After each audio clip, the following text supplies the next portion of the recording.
বিসমিল্লাহির রহমানির রহিম। এই মাজার শরীফটি বাংলাদেশের সাবেক প্রধানমন্ত্রী জনাব মিজানুর রহমান চৌধুরীর মামার মাজার।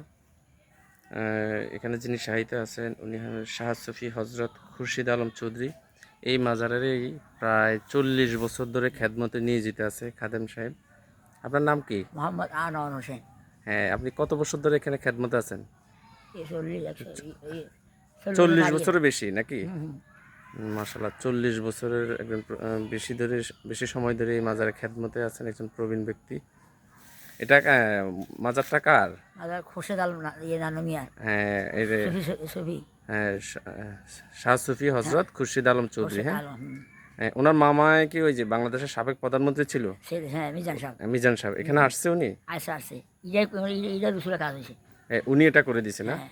এই মাজার শরীফটার কাজ ওনার মামা সাবেক প্রধানমন্ত্রী মিজানুর রহমান চৌধুরী সম্পাদন করছে। মাজারের ভিতরের অংশ এই যে খাদেম সাহেব। এই মাজারের পাশে গোরস্থান, কাঁঠাল গাছ।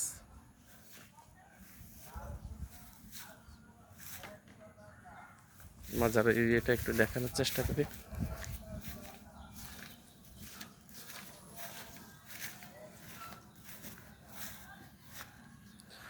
মূলত আউলিয়া কেরামের সহবত বা জিয়ারতে আসলে হৃদয়ের একটা প্রশান্তি আসে। হ্যাঁ, এই যে মাজারের পাশে গাছ, কাঁঠাল গাছ, এই পাশেও গোরস্থান। এটা মাজারের এরিয়া। এটা যদিও অনেক আগেই নির্মাণ করা হয়েছিল বা সংস্কারের কাজটা করা হয়েছিল মিজানুর রহমান চৌধুরী সাহেব থাকতে। এরপরে আর এটা সংস্কার করা হয় নাই। এটা কি সংস্কার করা হবে? পুনরায় আবার সংস্কার করবে।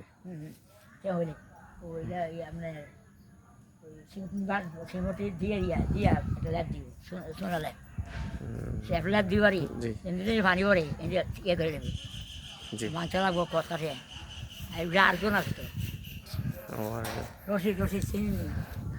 এটা হলো মাজারের পাশে পুকুর। এই যে পুকুর,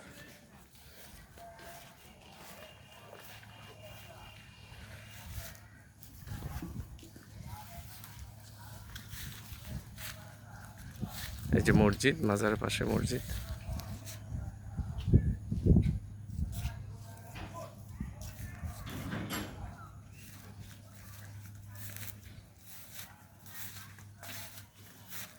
জিনার মাজার, ওনার এই যে নিম প্লেটটা, এই যে শাহ সুফি হজরত খুরশিদ আলম চৌধুরী। মৃত্যু তারিখটা এখানে উল্লেখ আছে 10ই পৌষ 1374 বাংলা 27শে রমজান শুক্রবার।